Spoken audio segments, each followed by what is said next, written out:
Para sa mga magulang, kung ang inyong anak ay biktima ng bullying at walang ginagawang aksyon ang paaralan, huwag mag-alala, may habol kayo. Share niyo to sa mga matutulungan dahil narito ang inyong alas sa batas.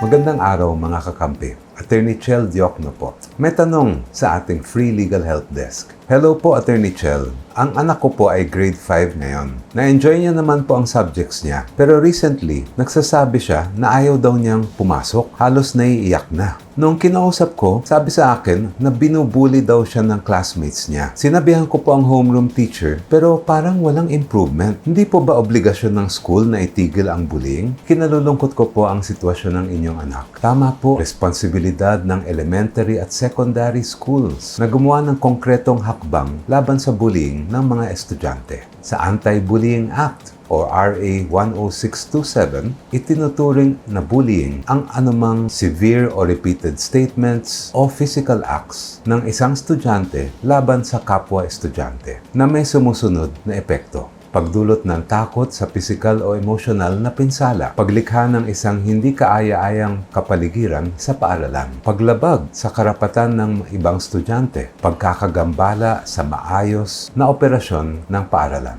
Kasama sa mga gawaing itinuturing na bullying ang mga sumusunod: pagsuntok, pagtulak, pagsipa, anumang kilos na nagdudulot ng pinsala, mga pahayag na mapanirang puri, pang-aasar at cyberbullying. Sa batas, ang schools ay required na magkaroon ng anti-bullying policies. Cover dapat nito ang mga sumusunod: nagbabawal sa bullying, tumutukoy sa disciplinary administrative actions laban sa bully, at linalatag ang klarong proseso para sa pag-report ng bully, pagprotekta sa biktima, at pagbigay ng counseling sa parehong estudyante. Ang posibleng parusang ipapataw sa bully: written reprimand, community service, suspension o expulsion. Depende kung gaano kalala ang ginawa. Kung walang anti-bullying policies ang eskwelahan o kung wala silang ginawa tungkol sa insidente, pwede ninyong itong i-report sa regional at division offices ng DepEd. Makikita dito ang kanilang